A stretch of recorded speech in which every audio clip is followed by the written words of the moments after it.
Today I'm going to show you how to create an organic applique block for my bird's nest quilt.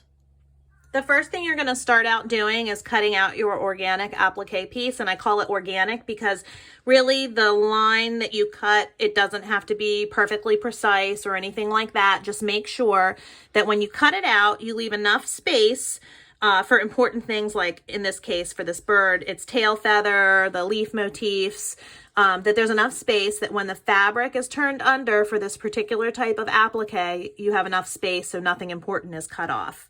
The other thing you're going to need is some kind of fusible interfacing. In this case, I chose Pellin 82. It has a little bit more thickness to it than some of your other interfacings, which I think is beneficial for this type of applique. You need a piece big enough that you can place your applique piece on top and have it completely covered so that when you stitch it down, it becomes basically one piece. Okay, now it's time to commence sewing. Couple tips to keep in mind. You want to use a thread that blends in with your background color of your applique piece. That way when you turn things, if any stitches show, they just blend right in and don't stick out. Another thing, if you have speed, you should adjust it slow because you're going to want to go slow and steady like a turtle for this part. And then also, usually I sew around a 2.3 stitch length. Go ahead and reduce that to maybe about 1.6 so that you have some really tiny stitches.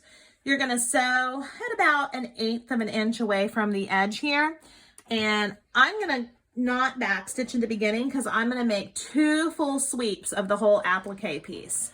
And I'm going to sew nice and slow, close to the edge here.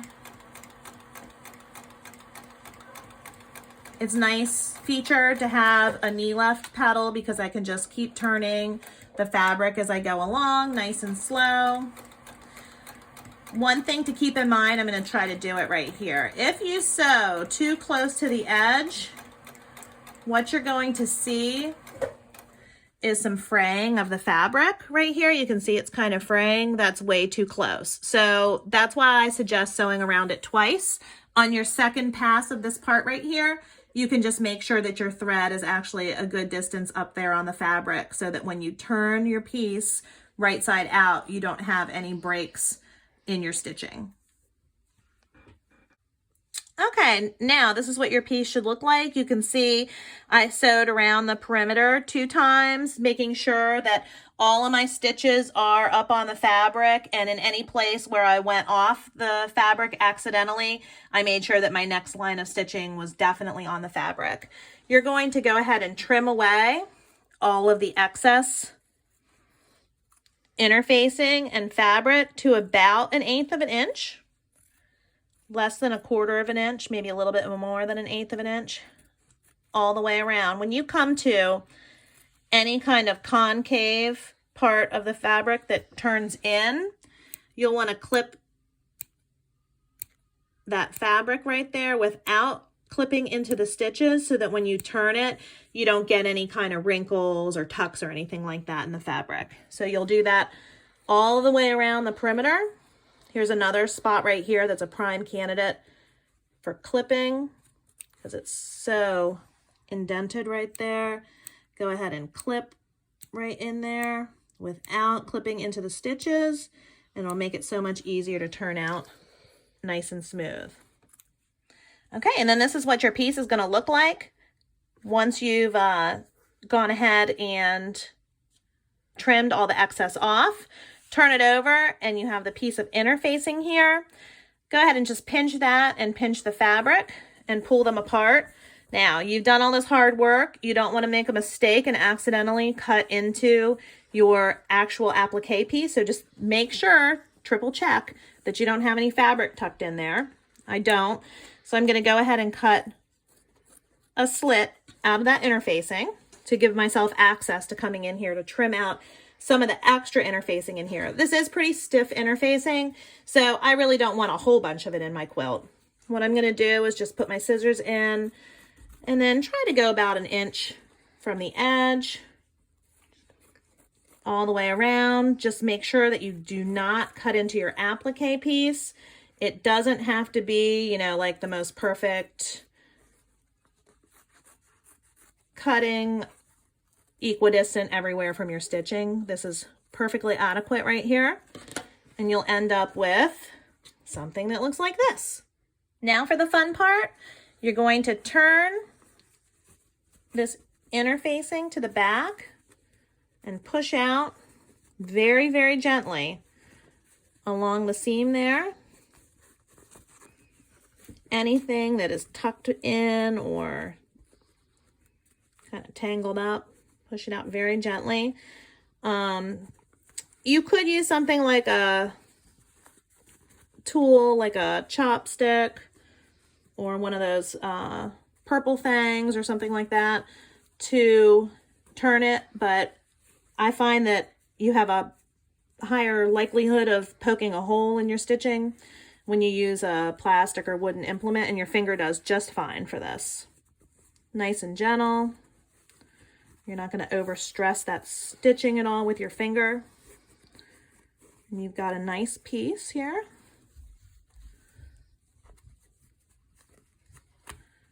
It's ready to glue down to your background. Okay, and we're going to take it over to the ironing board. Okay, it kind of looks a little bit like a mess right now, but you'll see that it'll get nice and flat in just a minute. The first thing that you want to do, just make sure that you do have all of the fabric and interfacing separated so that none of it is twisted together still. And you're going to lay your piece out on your background fabric. And remember, I cut mine at 13 inches unfinished, and I'm going to trim it to 12.5 before I put it in my quilt. So that gives me a little wiggle room. I'm going to decide where to place it on my background fabric, and I already had a few birds done, so I'm placing all mine in the exact same place, and you can just decide where you like it on your fabric. Okay, now I have it about where I want it to be, and what I'm going to start doing is now pressing it, and you don't have to worry about this glue melting and bonding immediately. It doesn't. It's going to take quite a lot of pressing to get it to stick. And even once it does stick, you can peel it back up and reposition it. So don't fret about ironing it before you're 100% sure you have it where you want it to be. Do you see how it's becoming nice and flat now? I can finagle things around a little bit with my fingers. And that's one of the reasons why I like this kind of interfacing is it's a little bit thicker, so it's easier to manipulate with your fingers. I don't like stuff that's hard to move around, real nitpicky stuff. Got a little bit of a fold there that I was able to iron out. Okay, and I think this looks great. This is exactly where I want it on my background piece. Now, to make it really stick, I'm gonna flip it over and I'm gonna press from the back. You have to hold it in position for a few seconds for that glue to really melt and adhere it in place there. It's getting nice and flat.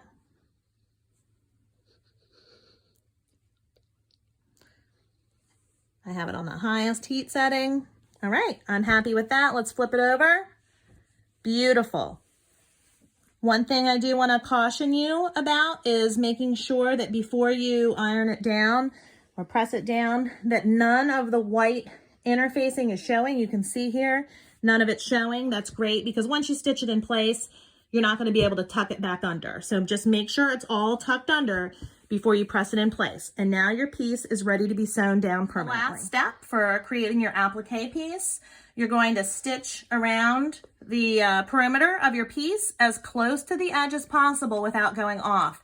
It's really important at this stage to have your speed set as slow as possible because once you sew off it, you're going to have to go back and pick some stitches. You're going to have to back stitch, maybe in a place that you didn't want to back stitch before, which is no big deal if you're not a perfectionist. But if you just want to have one line of stitching around the outside, just make sure you do it right the first time. You're going to sew as close to the edge as humanly possible. And again, I keep my stitch length really short at just about 1.6. Mine's not a computerized machine, so it's about 1.6, really short. And you're gonna wanna stick with a kind of thread color that will blend with your applique piece. hard to even see that stitching there from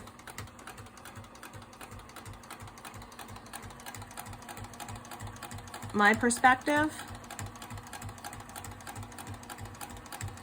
It almost looks like the applique piece was a part of the background.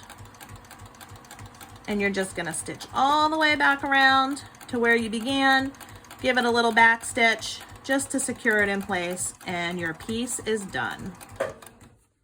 Okay, you've sewn your applique piece down. It looks beautiful.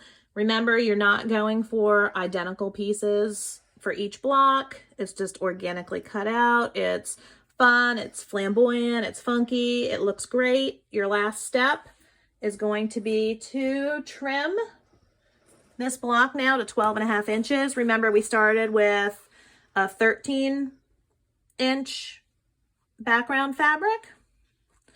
Go ahead and line your ruler up. Make sure that you're cutting off exactly how much you mean to and where you want to do it. And just slice off the excess.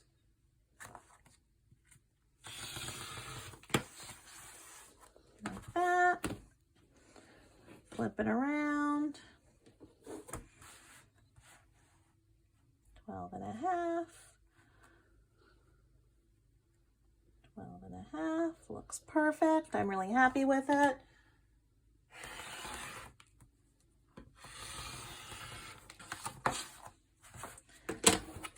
And voila, you have your bird block.